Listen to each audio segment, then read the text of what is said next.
प्यारे विद्यार्थियों, आज का हमारा टॉपिक गोलमेज सम्मेलन पर 8वां व्याख्यान और अंतिम व्याख्यान। इससे पहले विद्यार्थियों, हमने 7 व्याख्यानों में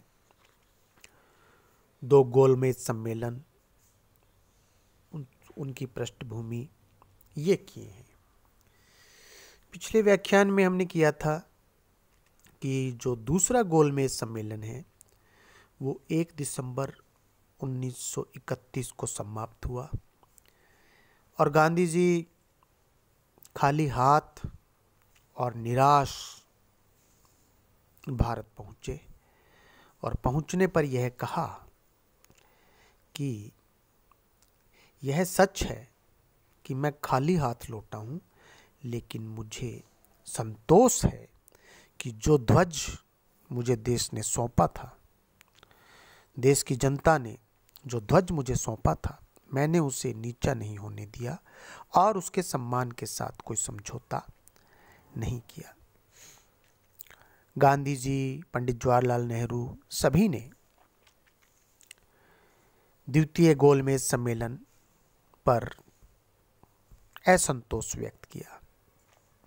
भारत लौटने पर गांधी जी ने वायसराय से मिलना चाहा, परंतु नया वायसराय लॉर्ड विलिंगडन ने गांधी जी से मिलने से इनकार कर दिया। पिछले व्याख्यान में हमने यह भी किया था कि सरकारी दमन चक्र तेज हो गया और गांधी इरविन जो समझौता वो व्यावहारिक रूप में उसको दफना दिया गया। मजबूर होकर गांधी जी ने सविनय अवज्ञा आंदोलन प्रारंभ कर दिया। सरकार ने अपनी पूरी शक्ति के द्वारा और कठोरता के साथ आंदोलन को कुचलने का निश्चय किया। कांग्रेस कार्य समिति के सदस्य, गांधी जी और जो दूसरे बड़े नेता थे उनको बंदी बना लिया गया और कांग्रेस को गैर कानूनी संगठन करार दे दिया। गोली, लाठी, मारकाट और तरह तरह की यातनाओं से आतंक का वातावरण पूरे देश में पैदा हो गया। लेकिन विद्यार्थियों, पिछले व्याख्यान में आपने यह अध्ययन किया था कि इस दमन चक्र से आंदोलन रुकना तो दूर, लेकिन बढ़ता ही गया। लोगों के दिल से भय निकल गया, मृत्यु तक का भय जैसे तो निकल चुका था। आंदोलन को अपूर्व सफलता मिली। करीब 1.25 लाख लोग जेलों में डाल दिए गए। ये बातें हमने पिछले व्याख्यान में हमने विद्यार्थियों किया था। अब हम आगे बढ़ते हैं कि देखिए 2 गोलमेज सम्मेलन हो गए थे और दोनों सम्मेलनों में सांप्रदायिक प्रतिनिधित्व का प्रश्न उठा, किंतु इस पे कोई फैसला नहीं हो पाया था। डॉक्टर भीमराव अंबेडकर बाबा साहब, मोहम्मद अली जिन्ना जो पाकिस्तान के में कायदे आज़म कहलाते हैं, आदि नेता इस बात की चिंता किए बगैर कि देश का क्या होगा और राष्ट्र का हित किसमें है, अपने अपने जातीय और सांप्रदायिक तथा संकुचित दृष्टिकोण से सोच रहे थे। अंबेडकर की चिंताएं स्वाभाविक थी, क्योंकि अछूत जो छुआछूत का जो दंश था उसकी पीड़ा समझी जा सकती है। लेकिन विद्यार्थियों, वो समय ऐसा था कि अपना पहले देश आज़ाद होता और उसके बाद में जो भी अपनी ये समस्याएं हैं, जो ये बड़ी जो एक क्रूर समस्या थी छुआछूत की, इन समस्याओं का निराकरण हमारे देश के नेता आपस में बैठ के करते हैं। लेकिन मोहम्मद अली जिन्ना के साथ अंबेडकर भी कुछ अंग्रेजों से तोल भाव करने के पक्ष में थे, जबकि बाबा साहब अंबेडकर एक बहुत बड़े और बड़े सम्मानित नेता आज भी देश में। कांग्रेस और दूसरों ने समय समय पर भ्रष्ट प्रयास यह किया कि किसी प्रकार देश की सांप्रदायिक समस्या सुलझे और विभिन्न संप्रदायों की सहमति से कोई समझौता हो जाए, किंतु इस क्षेत्र के सफलता के मार्ग में सबसे बड़ा रोड़ा जो था वो ब्रिटिश सरकार थी। वह नहीं चाहती थी कि उसके विरुद्ध राष्ट्रीय आंदोलन की शक्ति बढ़े।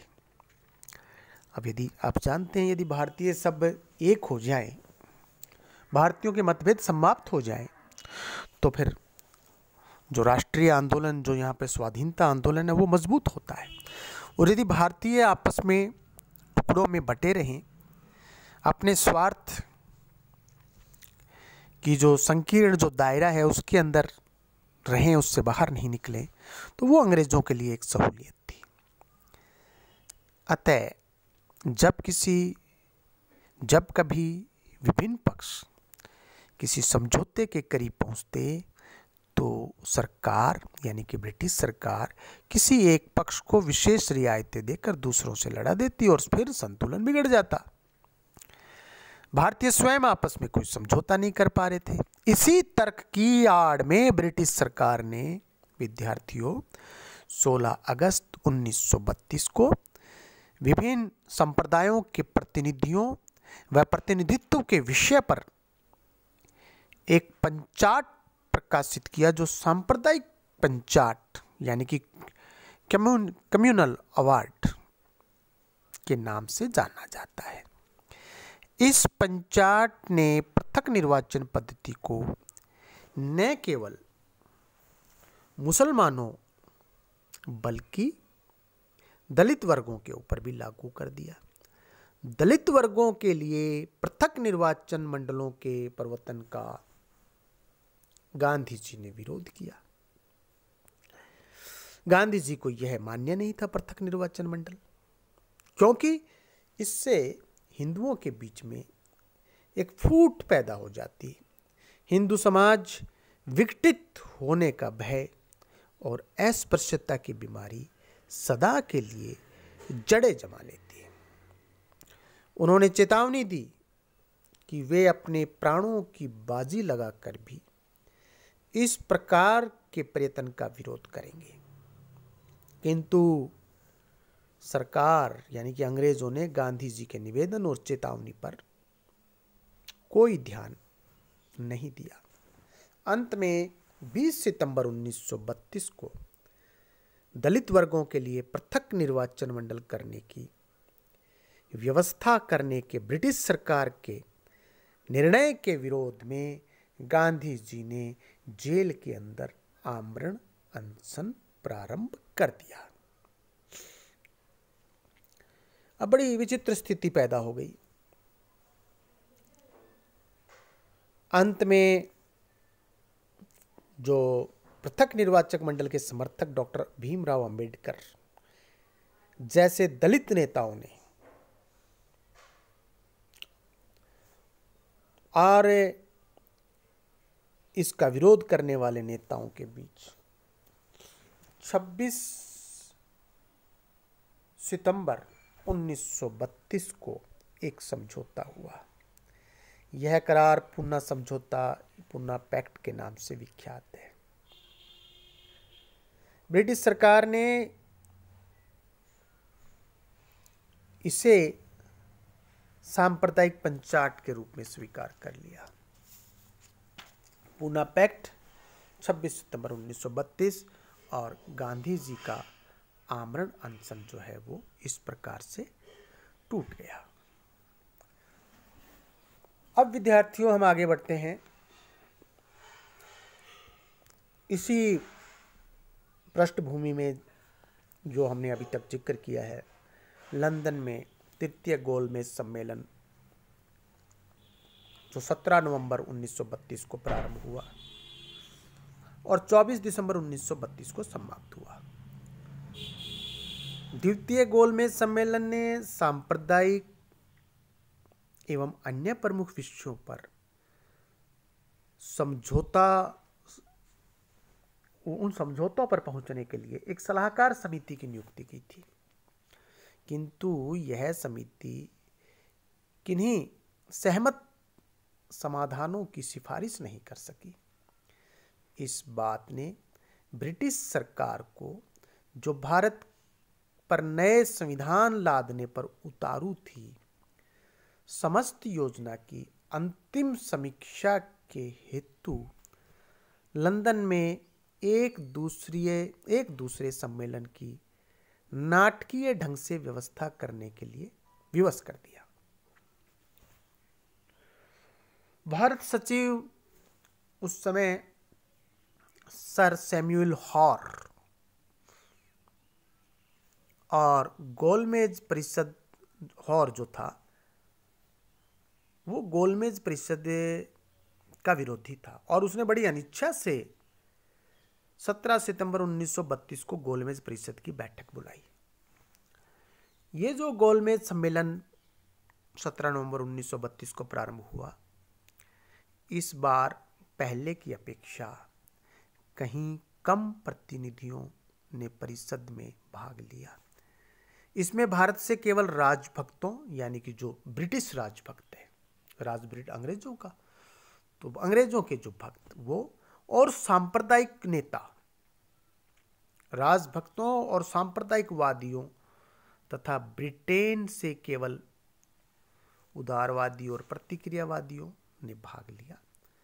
भारतीय राष्ट्रीय कांग्रेस तथा ब्रिटिश मजदूर दल ने इस प्रभावहीन और महत्वहीन परिषद में भाग लेने से इनकार कर दिया। भारत में इस समय कांग्रेस और अंग्रेज सरकार के बीच घोर संघर्ष चल रहा था। सविनय अवज्ञा आंदोलन अपनी पूरी ताकत से चल रहा था, तो अंग्रेजों का जो दमन चक्र है वो भी पूरी ताकत के साथ में चल रहा था। 24 दिसंबर 1932 को तीसरा गोलमेज सम्मेलन और अंतिम गोलमेज सम्मेलन समाप्त हो गया। परिषद ने विभिन्न उप समितियों की रिपोर्टों पर विचार किया और भारत के लिए नए संविधान के प्रारूप में कुछ निर्णय किए। सम्मेलन के समापन पर भारत सचिव ने घोषणा की कि प्रस्तावित संविधान में जो व्यवस्थाएं होगी, उन व्यवस्थाओं का जो उन्होंने जिक्र किया, सम्मेलन में जो निर्णय हुआ, पहला ये कि संस्था और आबादी दोनों दृष्टियों से लगभग आधे देशी राज्यों के संघ में मिलने के लिए तैयार हो जाने पर संघ व्यवस्था का सूत्रपात हो सकेगा। कैसे सूत्रपात हो सकेगा? संख्या और आबादी दोनों दृष्टियों से लगभग आधे देशी राज्यों के संघ में मिले। जितने देशी राज्य उनमें से आधे देशी राज्य यदि संघ में मिल जाने को तैयार होते हैं तो वो संघ व्यवस्था का एक श्री गणेश वहां से हो जाएगा। दूसरा निर्णय, केंद्रीय विधानमंडल में ब्रिटिश भारत के स्थानों में से 33.5% यानी कि लगभग तीसरा हिस्सा भारतीय मुसलमानों को मिलेंगे। ये उन्होंने दूसरा निर्णय लिया। तीसरा, सिंध और उड़ीसा 2 नए प्रांत बनाए जाएंगे। ये निर्णय वहां पर लिए कि संघ व्यवस्था का सूत्रपात होगा यदि आधे देशी राज्य संघ में मिलने के लिए तैयार हो जाएंगे तो।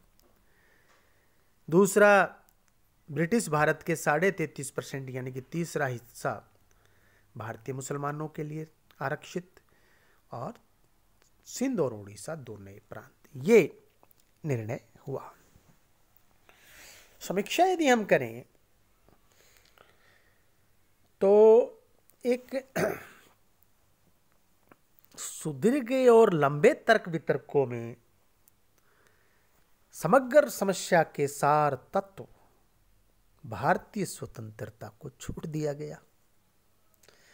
तृतीय गोलमेज सम्मेलन में सारी बातें हो रही हैं, लेकिन जो जरूरी बात है उसको स्पर्श नहीं किया गया।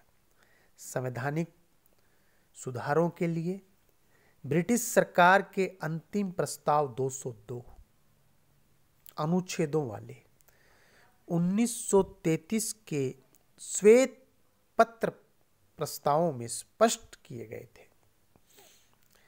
इनमें तीन प्रधान सिद्धांत तय निहित थे, जो भारत में प्रस्तावित संवैधानिक व्यवस्था के आधार का निर्माण करते थे। वे थे संघ, दूसरा स्वायत्तता, तीसरा केंद्र तथा प्रांत दोनों में ही कार्यकारिणी में निहित विशेष उत्तरदायित्व। परंतु श्वेत पत्र प्रस्तावों से बड़े विरोध उभर करके आए। इससे कोई भी संतुष्ट नहीं हुआ। 18 महीने के परिश्रम के पश्चात परवर समिति ने नवंबर 1934 में एक प्रतिवेदन तैयार किया। उन्होंने घोषणा की कि एक अखिल भारतीय संघ होना चाहिए और संघ का निर्माण तब हो जब इस योजना में 50% नरेश यानी कि राजा यानी कि राज्य सम्मिलित हो। ये बात हमने पहले भी की। उन्होंने समस्त 11 ब्रिटिश भारतीय प्रांतों में पूर्ण उत्तरदायी शासन की सिफारिश की।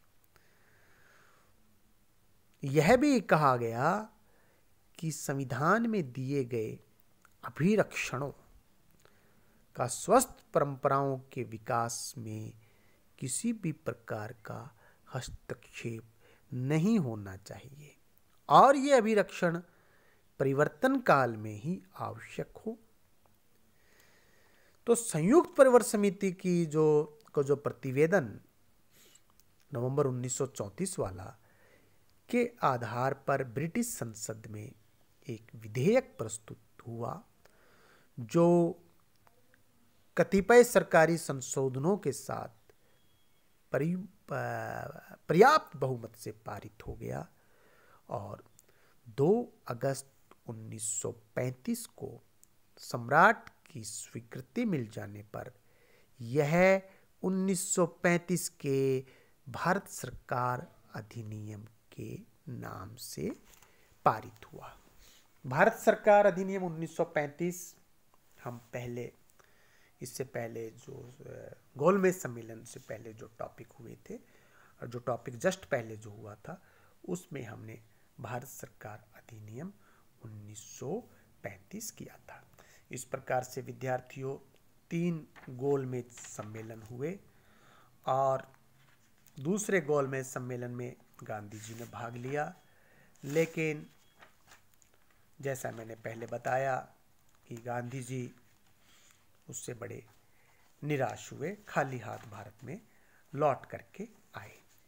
पहला गोलमेज सम्मेलन 1930-31 में हुआ और उसके बाद में फिर दूसरा गोलमेज सम्मेलन हुआ, वो दिसंबर 1931 में हुआ और जो तीसरा गोलमेज सम्मेलन है वो गोलमेज सम्मेलन आप देखिए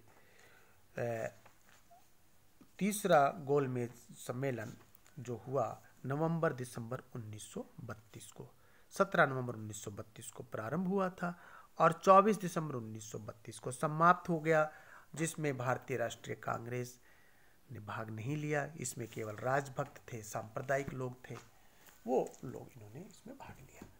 तो भारतीयों की दृष्टि से गोलमेज सम्मेलन वो कोई वहाँ से उनको उम्मीद नतीजा वहाँ से कोई नहीं मिला।